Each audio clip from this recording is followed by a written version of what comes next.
Live. Hello, everyone. I am here with Richard Ciereszko. Hi, Richard. And Hello, uh, Bo. and Richard recently won the first British national championship. Co-won, I should say, because you're two winners. You and Russell share the top place after the Scottish Nationals, which, by the way, Richard won. So this is going to be another winners interview.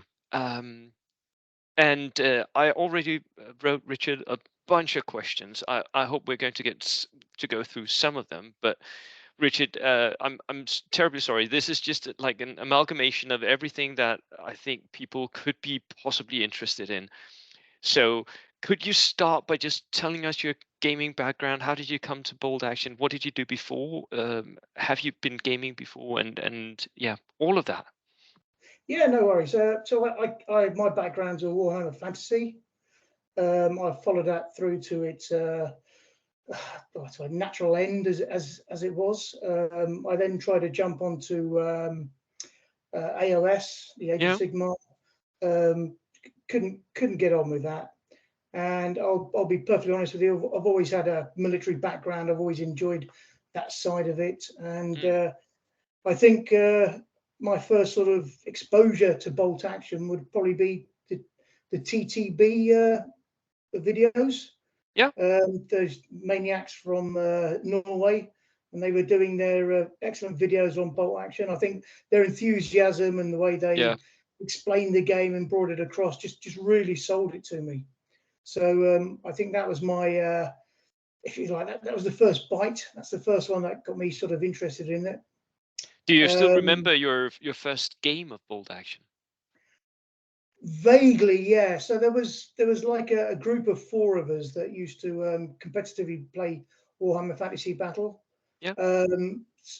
We used to go around each other's houses and play games, and we decided that at the end of Fantasy, well, in fact, before the end of Fantasy, when it was starting to get a bit stagnant, that we'd like Mm. to branch out, and we tried other systems.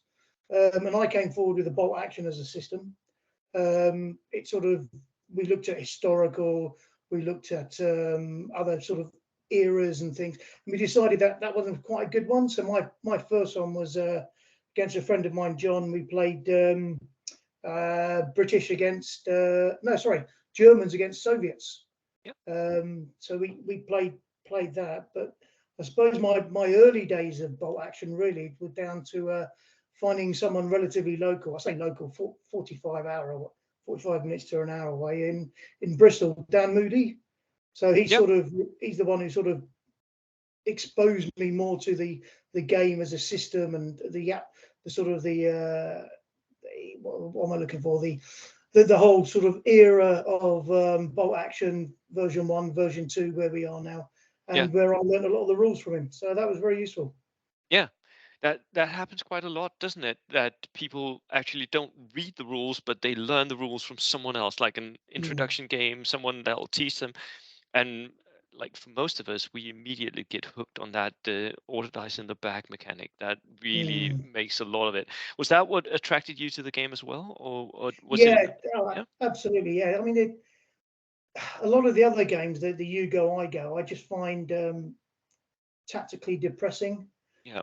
because you sit there and you wait and you can see somebody make a mistake, but then they move another unit, for example, that covers the mistake, and you might as well just you might as well just go and have a cup of tea and come back and say, Yeah. right, what have you done? Okay, it's Yeah. my go. Here we Yeah. go. Yeah. And I just didn't like that. I found that the pulling the dice out was such a great mechanic. It really is. Adds Yeah. so much to the game, and that I like a bit of randomness. Mm. I like that. Oh, I made a mistake, but then Yeah. I've got the next dice so I can Yeah. recover, or Yeah. vice versa. Do you think that that bit of randomness is enough to decide games? I mean, I've had long debates with people on the internet about what actually decides a game of bold action. So let me just ask you about your philosophy about all of this. What do you think actually decides the game? Is it chance, or I mean, you obviously ended up winning the British nationals here. So Yeah, I think there's a number of things. I mean, if you go to basics, I mean, the basic is your army, mhm, the terrain, the scenario, and then your opposition. Yep. i.e. the army you're playing against. And then you add the person into the middle of that, and Yep. then there's a lot of variables in there. And then the final variable is the dice. Yep. Not just the dice you pull out, but you can have a Dacre Stewart drive up Mm. to unit of regulars, Mm. and you could miss with 2/3 of your shots, and you end up killing 3 men with Yep. 18 shots, for example. Yep. And then on another way, you could play against veteran sort of Gurkhas or whatever, and you can sort of knock them down to 1 man in one go. So it's you play as well as you can, but Yep. there's always those variables that you've got to manage or account for or deal with when it doesn't go your way. And I think it's the better players can sort of manage those bits of chaos and sort Yep. of come out the other end. Yeah, I think that's absolutely right. I think the managing of the both like the risk management aspect of it. So Mm. for me, it's always about having more dice when I'm trying to hurt the enemy. So more dice is better, I think. But then like one shot where if you hit, you're absolutely certain to kill them, right? I Mm. would rather have like 13 to 18 shots. The Yeah, darkest do it.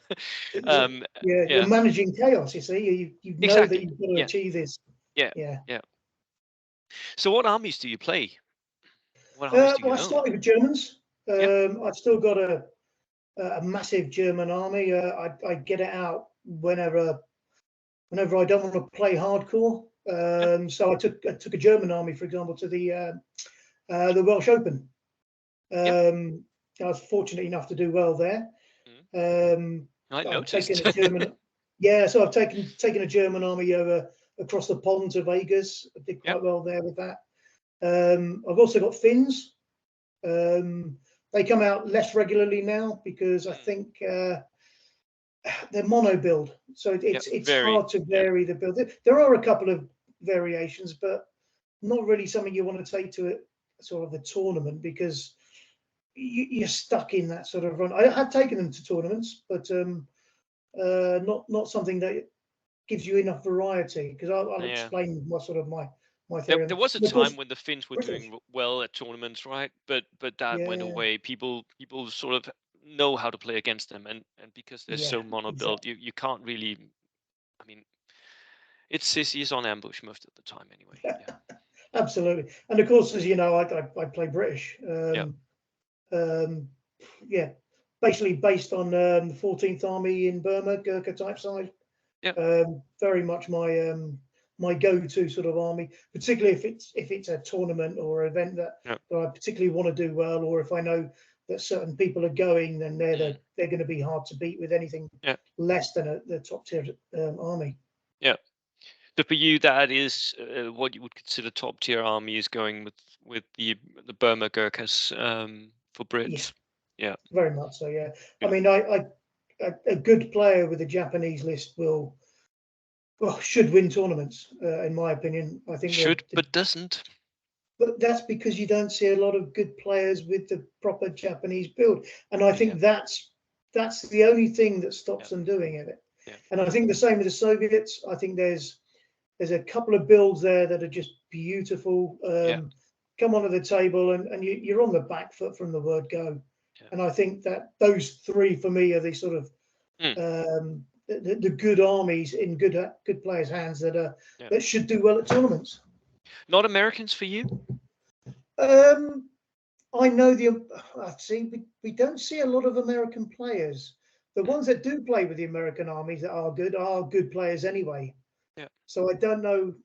Yeah, I've struggled against um, American armies, and yeah, I do know that they in the right hands they are Mm. really good. I played Johnny a couple of times, and I've seen what they can do, and they are yeah, Yeah. you're probably right. Actually, they are a good army.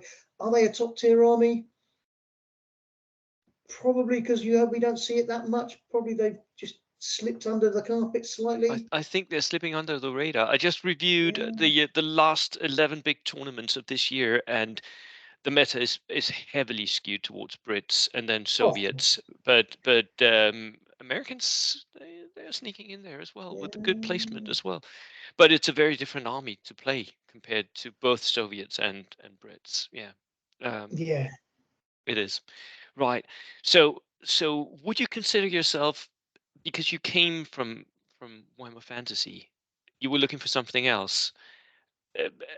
Most players who gravitate towards bold action either do so from Warhammer Fantasy, from 40k, or from, I've heard a lot of people coming from Magic the Gathering. Um, so, and I think that there's something like where we come from sort of puts us into the either competitive, the casual, or the rivet counter camps. Where would you place yourself in those? Oh, I'm definitely competitive. I definitely jugger leaning. Yeah. I yeah, I love the non-competitive. I mean, like the Welsh Open's a perfect Mm. example where you can't go competitive. You've got to take a list that you want to play with, whatever it is, and I love that aspect to it. But that's probably because it's a random draw.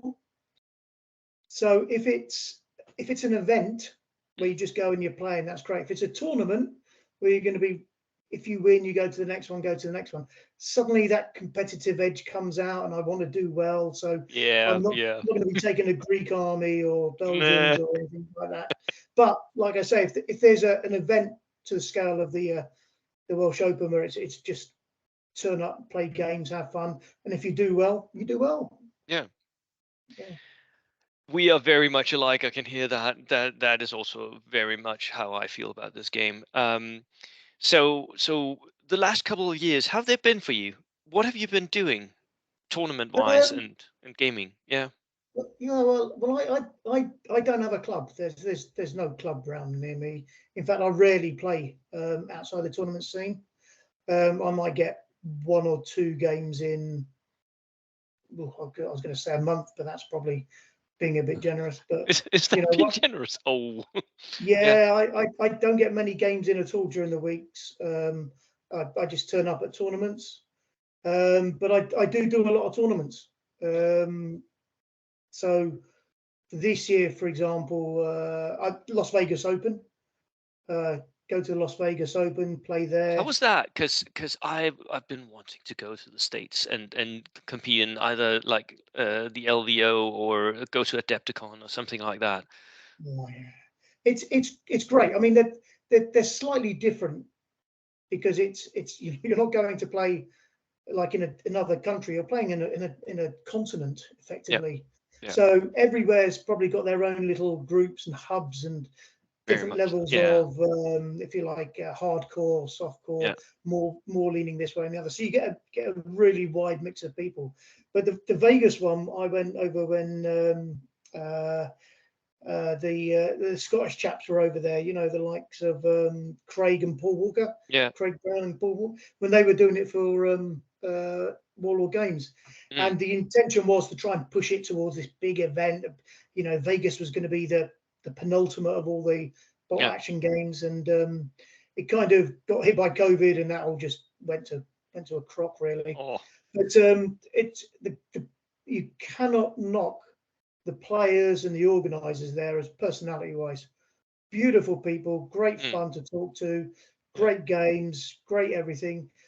They're not what I would class as being as top tier as some Mm. of the European sort of tournaments and our tournaments because they're more sort of club supported Yeah. or specifically supported by some of the other people. They don't quite have the same terrain, so on Mm. and so forth, but they still have the same enthusiasm. So we went to a WCC, myself and Andy Mm. Avery. He lives in Wales. He plays Japanese sometimes, Yeah. but we went over there and we did really well. We then came back, went to the WTC. I Mm. was lucky enough to get selected for the WCC team. Did well there, unbeaten, so quite happy with that. Yeah. Then there's the Welsh Open, a few others. We got one in Farnborough coming up, Warfare, which I'll be Mm. going to. And we've got loads of tournaments. We're spoilt for tournaments Yeah. nearly every weekend in some months. Yeah.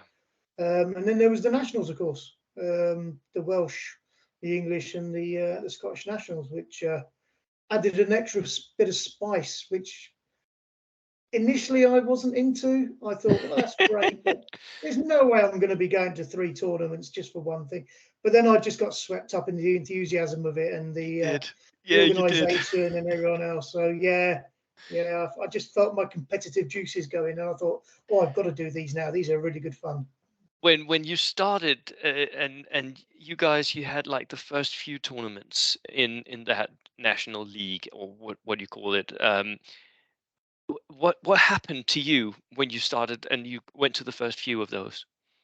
Well, from a gaming perspective, there was no difference to any other event. It could be a tournament in Cardiff run by somebody, whatever comp they put in there. For example, Wales had you can only take one free unit, so you couldn't take the Indians or whatever, and you Very then go to sensible. Very yeah, sensible. absolutely, and yeah, I don't mind any comp because I'm grateful for anybody who's going to run an event. Yeah. So because that's the only way I get to play. But yeah, so you turn up at these events and they're no different to any other event. Mm. Some people took them seriously, some people didn't. Some people took, Tigers, for example. They didn't expect to do well. They went for fun, whereas others, like myself, hardcore, went for it, thought, this is a national. I could do well here. Mm. It wasn't my first time at the Welsh Nationals either. So I thought, I'll give this a go. I'll see Yeah. what I can do. Yeah, so I didn't do quite so well there. I didn't take Indians and I didn't take para Gurkhas. I just took Mm. normal Gurkhas because for some reason, I have no idea why. I didn't want to be as hard. I wasn't as hardcore as I could have been. I think you read And the pack and felt like this is not an absolute hardcore tournament. Is that right? yeah, there's some sort of, you look at things sometimes and you think, right, they've written this to try and encourage people not to be so Yeah. hardcore, but that kind of can come back and bite you on the arse because you then turn up with something that's a little bit less hardcore than you'd like.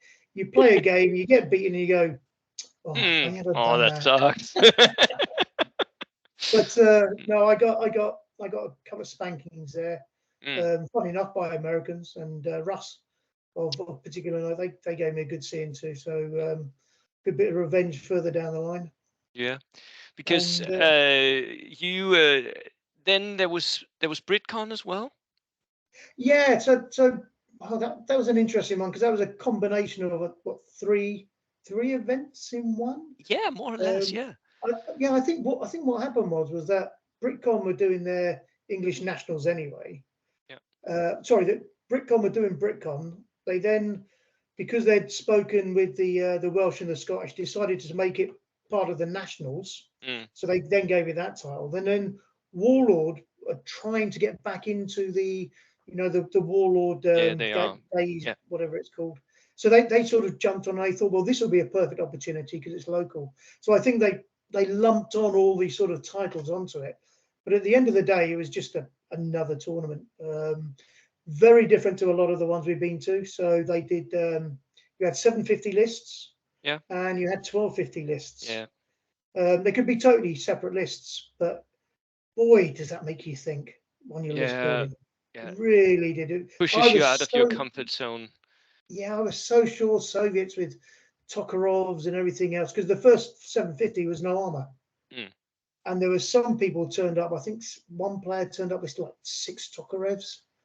Oh, it was beautiful to see. But but it's like anything. Terrain can muck you up. The Yeah, I scenario can can. muck you up. So Yeah. if you put all your eggs in one basket, just one of these things can sort of Yeah. can hit you. So, and then there's the 1250 as well, which you can do really well on the 750. Then comes a 1250, and suddenly you lose a couple of games there because your list isn't quite so good. So it was a really good challenge. Yeah. It turned out to be better than I thought. I went with a bit of trepidation, but actually as an event, it worked out really well, and I thought Yeah. it was well run. Yeah. Yeah. And And how then of did you course, do there? what did I do there? I came second. Yeah. So I was top English player Mm. because it was the English nationals, and I came second. I got bit by Gary Morgan. A classic last dice of the whole of the game in Mm. the last round. Oh. He got it. He turned his vehicle, drove over onto an objective, and won the game. And I thought, bugger. There was nothing I could do. It's brilliant. It was great. But He played that's for it and saw that's it. the best games, right? When it's the last dice that Not when you decide the lose them. game. I mean, what are you They're gonna the do? best games when you win like that. Yeah, But no, yeah, he's great. He fully deserved it, and he was yeah. a worthy winner at the end of the day. Particularly with the list he brought as well. It was certainly off the wall with his Germans. So Mm, well done to him on that. Yeah. yeah, yeah. It's nice to see Germans do well in these events sometimes because it still happens when a good player takes a good list, a well-rounded German list where the choices are right, they can still do well. So yeah, Yeah, because Russ took Germans as well. yeah, Very much a foot army. That was that was a difficult army to get any points from. That managed to scrape a draw there, but yeah. that was a bit of an eye opener when he did that. I must admit, to a German army. Yeah. So we may be seeing more German armies in the future. Let's hope. But then you went to Scotland, which is the most recent of these of the British League tournaments, and also the one that decided everything, where we had that Yeah, weird result. And how was your experience there? yeah. No, I think one thing that was common across all three of the events was the terrain was great, the organisation was great, and it was run really well.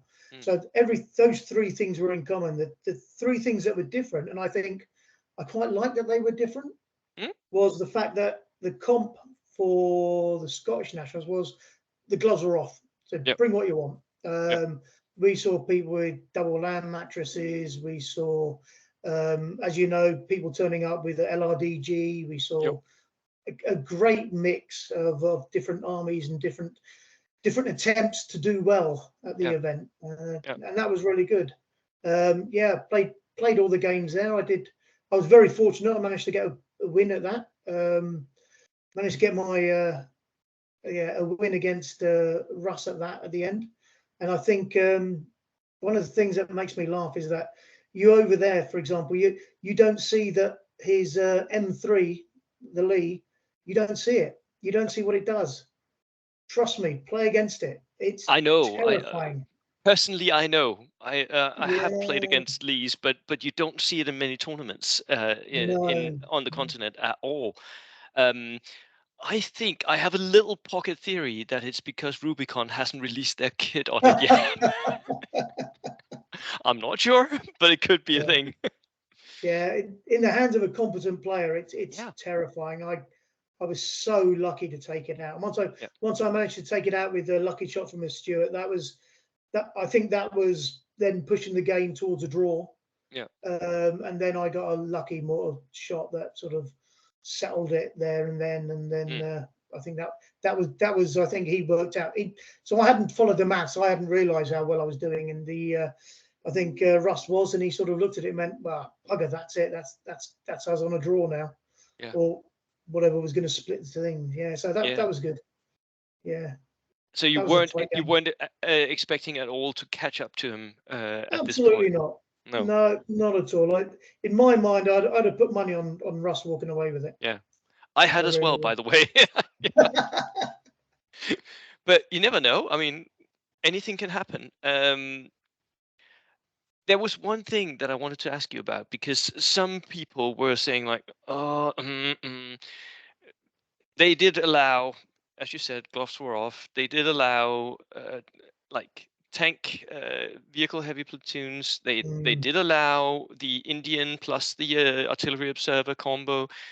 Do you think that influenced what happened there, or do you think that that was just whatever? Because when I reviewed it, looking through the top lists, there was a lot of British lists in the top. Yeah, of course they are. Well, I think I'm firmly in the sort of camp where two.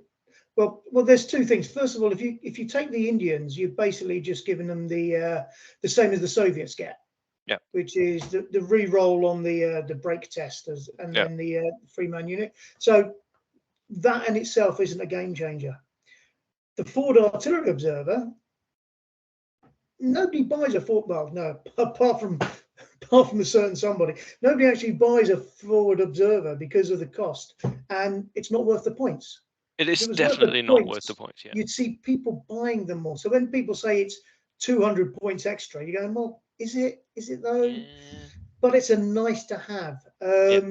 I don't And think they should have. do you think it's You a shouldn't need? have both. Sorry. You shouldn't have both, in my opinion. No, no, I no. think it's too much. You either take one or the other, but it depends on what your style of play is and what you're trying to achieve is, Yeah. which one is best for you. Because of course, there's different builds. I mean, I never took the same army 3 times.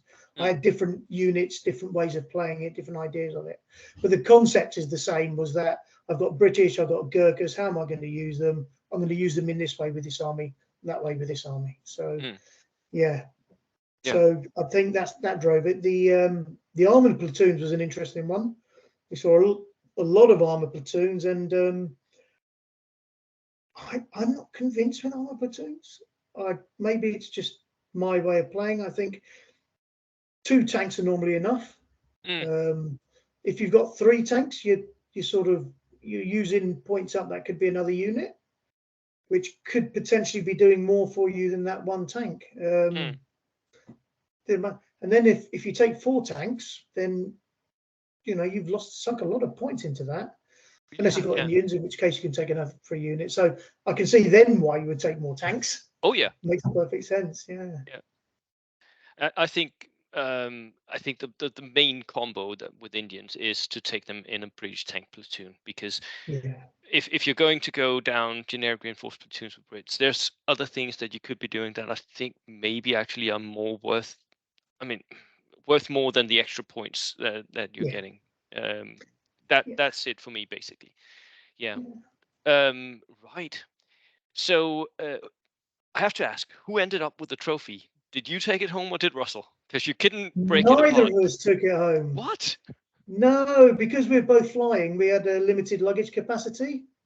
So Johnny Curran, who came second, did really well with his Americans. Yeah, he did. That's a dodgy list. That is. He did really well with that. Nearly caught me out in the last game. But so Johnny Curran, who was trapped because he's a Geordie, he's from Newcastle way. Yeah. He's driving back, so he took the trophies back for us, and I believe he'll be going to WoW. Okay. So he'll be obviously giving it to Russ. Russ has got some things he needs to do to the trophy, and then we're just going to share it. Yeah. Yeah. Right. So here at the end, this is not the end. This is the final segment. The final segment is to try and pick your brain for all the noobs who are watching this, all the rookies who are just learning how to play bolt action. So this is a guy who's actually won tournaments. He is the British national champion right now. So Richard, could you tell them, how do you do that? Ooh. How do you prep? How do you prep for a competitive game or a tournament? Well, there's a number. There's obviously a number of different things, but personally, my starting point is how do I play? What's my style, as they call it? And I'll build my army to suit the style of play I want to play with. Yep. So I firmly believe that there's 4 blocks. So you've got what I would call your infantry block, which includes cavalry and so forth. Yes. You've got your armored block. Then you've got your fires, your artillery, whether that's guns, mortars, or machine guns, or whatever. And then you've got your miscellaneous blocks. So you've got 4 building blocks that interact with each other. And then out of that, you've got 3 of those blocks are going to decide how your army is going to be built. So are you going to be infantry heavy? Are you going to rely on infantry? Is it good infantry? Is it assault infantry? Is it shooting at long range infantry? Is it stay alive infantry? What are you doing with your infantry? What do you want them to do? Yeah. I hear a lot of people who say backline units and so on and so forth. That's not a thing for me. My infantry have got a job and they're going to go and do it. Any of my units can then become backline units if they start to lose a few too many casualties, so on and so forth. But primarily, they're there to do an aggressive job. Do you think of yourself as an aggressive player? Yes, I do. Yeah, I like to push people to get a reaction from their army. Then I can have a look at it and see, right, now that he's done that, how can I exploit that? Yeah. Has he moved anybody to sort of cover that unit? Has he left them isolated? I love people who forward deploy units, for example. Yeah. Because if you don't support them, then they're dead meat. Yeah. So just killed you know, Iceland. Yeah. yeah, it's those sort of things. You know, it's the I'll drive 2 units forward to capture, you know, your little unit of tank hunters, and what are you going to do about it? Nothing, because you've set the rest of your army up as a gun line, for example, at the back. Yeah. So I'll take that. Thank you very much. But yeah, so that's what my infantry are, and generally I like to push forward, even with the Germans. Yep. I'll push forward. Sometimes they're only probing. Sometimes they'll be on to actually achieve something, or to deny ground, or just to get the opponent thinking, and then they'll have to do something about that unit. But they're not going to. I'm not going to sacrifice my infantry, but I am going to push them forward to get something out of them. Yeah. Then there's armor. Obviously, Stuarts are brilliant. Light tanks, lots of machine guns. Or in the German army, you've got the Panzer III, or you've got the the Italian one, the police tank. Yeah. But even then, light tanks. I've got a thing for light tanks. I like them. Small, nippy, run around. There's also the one of the German open-topped six-wheeled eight rads, sorry, not six wheels, which has got a light howitzer and a machine gun. Yeah. I like that. I know it's open top, and everyone cries because you've got an open top vehicle. So I'll deal with it. You still got to deal with it, because I'm going to sit back and give you too many options to fire at. If you put one pin on this, that's fine. Platoon commander will be near it. He'll move it. So that's that. And then there's the artillery base. I mean, some people I know, for example, won't leave home without mortars. You know, 2, 3 mortars if they can get them in, heavy mortars, medium mortars, medium artillery, rocket launchers. I mean, they're the fires. They're the sort of, they're the things that'll stop you sitting on your back line. You have to move anyway. And I'm quite happy with that, because I'll push my army forward to deal with it. And hopefully I'll deal with whatever they put forward. So, then, so will you actually build armies where you deprioritize your fires block? Yeah. So I build balanced armies. I like to think I put something in there that can do everything. So my infantry must be able to fight. They must be able to engage at range. So rifles with some SMG, some tough fighters type thing. And I'll create a situation, hopefully, where if they do go into an assault, then they'll be able to do it. Otherwise, they'll move, pin, fight, do their job. The armored role is to counter, obviously, the enemy's armor, but also as a pinning machine to try to pin units down, kill some more to make a better situation for my infantry to assault. So they're support infantry, but they're also there to deal with tanks. So there's always going to be a light artillery, light anti-tank in there at some point. Yeah. And then the artillery, I tend not to take artillery pieces. The reason I don't do that is because you're going to cry now. I like to take mortars with spotters, right? Yeah, I don't understand you Brits with those spotters. See, I'm in the damn school don't here, get it. Trust me. Yeah. Mortars with spotters are the way forwards. Absolutely, every time. Don't listen to Richard. He doesn't know what he's talking about. Mortars with spotters. I mean, because the spotters have a secondary role as well. They also push back other people's spotters and forward deployers. So you get that advantage at early game, and then rest of the game, it doesn't matter where they put things. If you put your spotters in the right place and you put your mortars in the right, because I don't hide my mortars generally, I'll put them out so they've got an arc of fire, and the spotters has got the other half. So there's usually very little of the table I can't engage. So I like that. Chuck a sniper in there to protect your mortars. Jobs are good. So that's my sort of fires. I love multi-launchers. Who doesn't? I mean, they're just brilliant for getting your enemy to spread out. Oh, they are. And it's the fear factor. I mean, really most of the time you don't hit. When you do hit, what a bargain.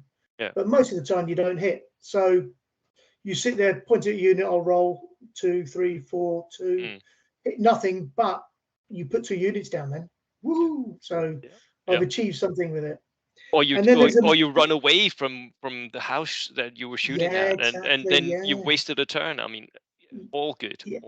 Lots of good stuff to get with those. Good players ignore them. Good players just ignore them and say, whatever. I'll have to deal with it if you hit me or not. Obviously, later on in the game, they'll look at it and say, I need to preserve this unit or whatever. But generally speaking, the good players just deal with it as it comes. For me, I often try to just like give 1 or 2 pins on the multi-launcher. Then typically they're inexperienced. They'll fail the test at some point. Yeah, exactly. Ignore it. Yeah. And the other thing is the miscellaneous. So the miscellaneous includes things like motorcycles, trucks. Yep. You want everything to do something. To me, a truck. It's the role of a truck is to move a unit. It is. That's all it's there to do. Yep. Not to pin anything. Yep. Not to do anything. And I'm quite happy to spend decent points on a truck to get it moving. If you've got a flamethrower team, the given is obviously a Kugelwagen or a Jeep. Engineers, always nice and cheap. Chuck them in a truck. I used to, and I've fallen foul to some of your videos where I used to put them into a vehicle, my Gurkhas, drive them forward and throw them out. I don't do that anymore. No, me neither. I've also moved on from that. No, that was it. That was a learning curve. I thought I don't need to do that. No, unless it's a tank platoon, obviously. But generally speaking, no. Let them trudge across. People have got other things to worry about. Anti-tank rifles, obviously, are in that sort of miscellaneous group. That's the sort of, and I look at it, and what I try and do is I try to make sure that everything can support itself. So if I've got infantry, well, if somebody's got a howitzer and they're firing at it, I want to take that howitzer out. Therefore, I've got to have that. If it's going to be other units of infantry, well, I'll need something with machine guns or a howitzer to take those out. So that pushes you towards a vehicle. And I like to build my list in that sort of way. So everything's mutually sort of supporting itself. And the other units around it, rather than saying, right, I'm just going to have 5 trucks with flamethrowers in and throw them forward, because I can't play like that. No. I know people can, but not me. Well, some people can, apparently. But very well as well. Yeah. Not for me. Last game of the Scottish, I nearly got absolutely hammered by Johnny Curran throwing his trucks forward in the last couple of turns of the game, and I'm like, what do I do here? Yeah. Because everything is dangerous at that point when dodgers are coming at you with engineers in them. You have to kill them. You have to stop that, and it can be really difficult. Right, but that was the list building phase. Now talk us through when you then look at a pack for a tournament. What do you do there? Right. You're probably talking to the wrong person here. So I build my list and send it, and then absolutely forget about it.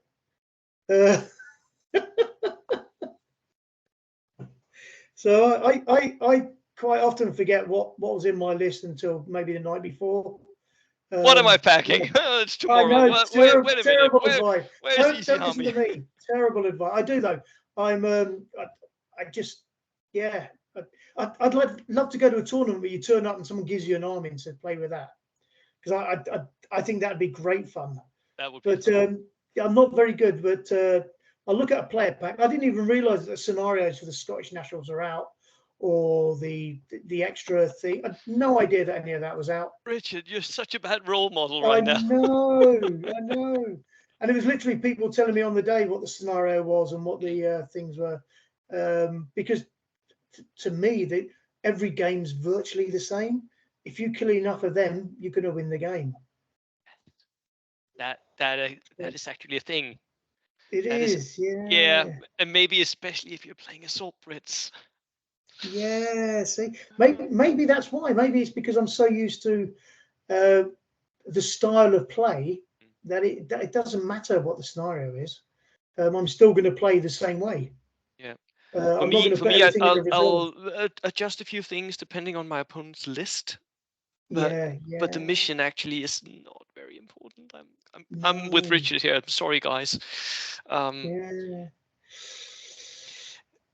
So your tactical idea seems to be very much having all the tools and then trying to push your opponents in certain ways to see how they react. Is that right? Yeah, very much. Yeah, I can think of certain games where I've thrown, for example, a unit forward down one flank to threaten, knowing full well they're going to do nothing, but my opponent's going to do something about that, and then I can use the rest of the army to do other things. And there's certain games where I can look back at that and say, well, that really worked in that game. That one unit went there, and my opponent looked at it and went, oh, I've got to do something about this. And Mm. actually, I didn't care because I had other plans. Yeah. So it's like a double bluff. And as you say, by using your army to win your game as opposed to win the scenario, if that Yeah. makes sense. I know it's all about winning the scenarios to win the game, but by playing your army to win the game, to beat that army, Mm. generally speaking, 90% of the time I find that gives you the scenario as well. It does. Yeah. But I think especially that is true for armies that are good at killing the opposing army. I think Yeah, other armies, absolutely. like if you're running skirmish Americans, I think you're going to have to be way more tactical about what you're doing on the game. Maybe I'm not. Yeah, We're the same in that regard. I also really like to just see if I can try and take a few of the enemy's pieces away from him, and then watch him panic as he realizes that he's behind. That yeah. is great. um, but that also doesn't that do you find that forces your opponent into sort of a reactive behavior instead of an active behavior where they're trying to win the game and instead they're reacting to your actions? Is that right? It depends who you're playing. There's and the good thing about the dice, because it's the dice out the bag, Yeah. is if your dice come out, you can react and do what you want, and then they've got to react. So if you get 3 or 4 dice out on the trot, you can position things and move things. Mm, Then you can see your opposition going, right, I'm going to have to do this now. mm, I'm going to have to react to this because my original plan was to do this. And you can see the better players sort of looking at you when you're doing things, going, yeah, that's just mucked up my plan. I'm going to have to bring that mm, unit on there mm. instead of where I wanted to put it, Yeah. because you've got the dice and you've done that. So Mm, if you can interrupt the enemy's plan, it does put you on the front foot. But it's vice versa. I mean, it if is. somebody pushes an M3 down your guts, you've got to react to it. Suddenly my Stuarts, They they're have not to going to try and run kill away it. and carry on Yeah. everything else. They're going to have to go into combat with it. Yeah. They're going to Yeah. either be gun bullet magnets, or they're going to have to go and do what they can to stop that shooting up your infantry and putting Mm, templates on them and everything else. So there's whoever comes out first with their dice can sometimes push it, but yeah. some players don't push it. Some people like to sit back and react. Yeah. And in that case, thank you very much. Here I come. Yeah. Let's see what happens here. Yeah. Because reactive, that's a lesson for everyone watching. Reactive players tend not to win games Hmm. because they're just reacting. Then you're giving away the initiative of the game to the opponent if you're Hmm. doing that. So, is there any sort of do you have a philosophy for setting down for deploying your army on a game table, or will that all depend on terrain and opponent and mission and all of that? But there's a couple. I mean, obviously, the mission, you've got to look to win the mission, even though Mm, most of the missions are going to be by killing things. Terrain is the main thing for me. mm, Terrain dictates whether I can move a unit halfway across the board using cover, mm, or whether I have to move across open fields to get to somebody who's put an objective in the middle of the table. How do I get to that? Is it going to be a last minute rush? Am I going to get it to it and go down? But then your opponent's got artillery. He's bound to be covering that. So yeah. do I want to get there early, or do I want to get there late? Can I get close enough to be in cover before that turn? Gives me time to get my mortars to take out his artillery and guns and so forth. So yeah, terrain is massive. Mm, The scenario is obviously a decider on a lot of it. But if you know what the army you're facing has got, and generally speaking, they're pretty straightforward. They're relatively easy to understand. If you can understand what they've got and you think, yeah, I can beat that if I put those 2 units against that. If I see that, I'll do that. Or I'll do that. I'll do mm, that. I'll do that. You approach it in that sort of way that you know that you can deal with things. yeah. You get that little bit of confidence, and straight away you're starting to push forward a bit. Yeah. And that is, by the way, viewers, that is what we're doing here on this channel when we're reading lists. When I like, go through a list, that is what I'm doing. What Richard is describing there, I'm sort of seeing what elements does this list have, what does it want to do, and then how could I react to it. That's what you're doing, which is Mhm. brilliant. Do you think that your ability to do that is why you win games? Because you're winning games. You're on a roll right now. Uh, Yeah, I think I'm going to take a step back now. I think I'm going to go and play German for a little while. Yeah, you might. Yeah. But I'm going to go and play my partisans. So yeah.